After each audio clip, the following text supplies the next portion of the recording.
They say, love is blind. They say love conquers all. But my love story was different. Mine wasn't a tale of two hearts beating as one. It was a tale of humiliation, of being tossed aside like yesterday's news, discarded simply because I was deemed not enough. He was my everything, or so I believed. I saw love in his eyes, a reflection of my own feelings. But I was wrong. Very wrong. Love wasn't in those eyes. It was ambition, greed, the desire for more. More money, more power, more success. I was just a pawn in his game, a trophy to be displayed, a reflection of his own inflated ego. In the grand theater of life, he was the star, and I, a mere extra on the sidelines. He never truly saw me. Not my soul, not my dreams, not the fire that burned within. To him, I was just a pretty face, a pretty little package to be opened and discarded at his whims. And when the package was no longer pleasing to his eyes, when I no longer served his purpose, I was thrown away. He didn't care that I was the girl who had given him her all, who had loved him with a fierce, unwavering passion. I poured my heart out to him, and he, in turn, crushed it, leaving me shattered on the cold, hard floor of reality. In his eyes, I was nothing. Just nothing. I heard it so often that I began to believe it. I questioned my worth. Why wasn't I enough? What was I lacking? I searched for answers in his gaze, hoping to find some trace of the love we once shared, but there was none. It was as if I was talking to a stranger who once held my heart. That night, as I lay curled up in my bed, tears streaming down my face, I made a silent vow. A vow to rise above, to prove myself, to show him that I was indeed enough. I vowed to become someone who wouldn't need him, someone who could stand toe-to-toe with his world. Little did I know that this vow would transform me, shape me into a woman of steel, a woman who could shatter glass ceilings and create her own sunshine.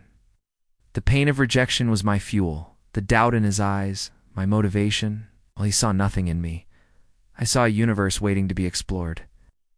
I had a fire lit within my belly, a fire that refused to be contained, a fire that roared with 1,000 voices, each echoing the same sentiment.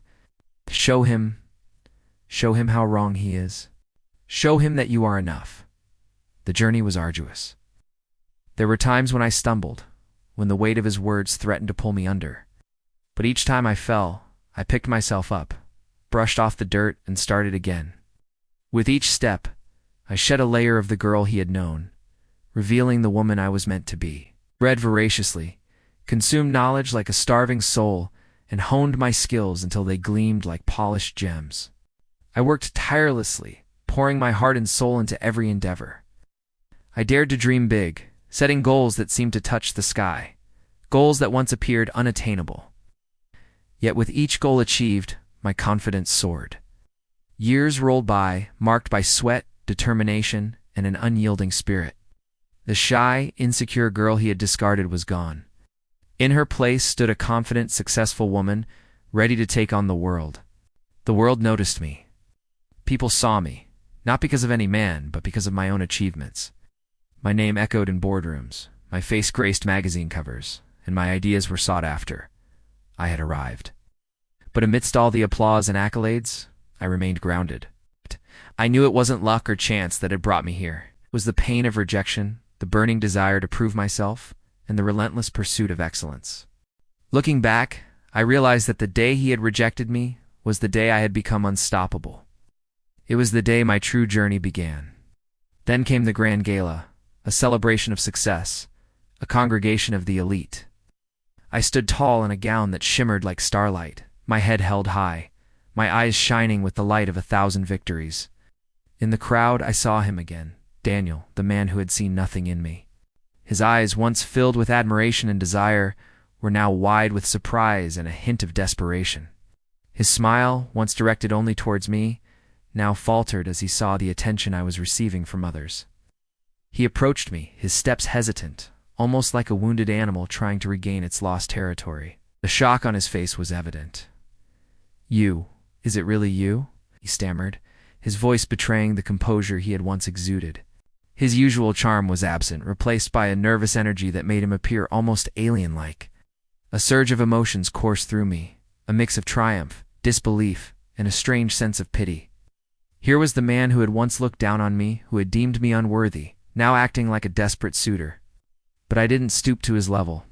I didn't give him the satisfaction of seeing me crumble or beg for attention. Instead, I held my head high and met his gaze steadily. I knew his intentions, his desperate attempts to rekindle what we never had, to bind me to him when it was too late. I had moved on, not just in my life, but in my heart as well. The love I once had for him had transformed into a deep respect for myself.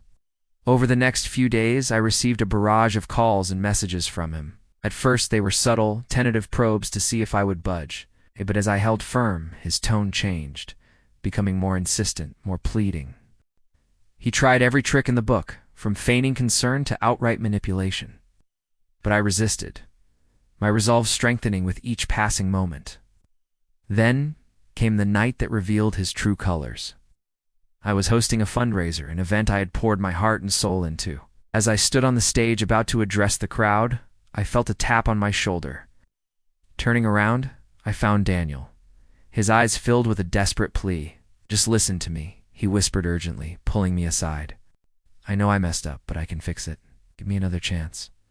I promise things will be different this time."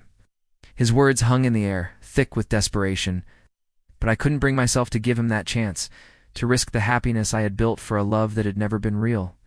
Looking back into his eyes, I saw a glimmer of the man I once knew, but it was overshadowed by the desperation of his current state. I had to break his heart one last time to set myself free. "Daniel, you rejected me when I had nothing but love for you. You chose money and status over our relationship, and I respected that decision. But now you come crawling back to me when I have everything you once desired. Understand this, Daniel. Love isn't for sale. I am no longer for sale." His face drained of color, the realization of my finality dawning on him. The mask he had worn throughout our encounter slipped, revealing the hurt and anger beneath. But I didn't waver. I knew I had made the right decision. As I walked back onto the stage, my heart ached for the girl I once was. The girl who had loved with all her heart and received nothing but pain in return. But that girl had taught me the most valuable lesson of all, to love fiercely, but never to the point of losing myself. Life had a funny way of turning the tables. When it did, I was ready. I had risen from the ashes stronger, wiser, and most importantly, whole. I was done waiting for my happily ever after. I was going to create it myself. I did.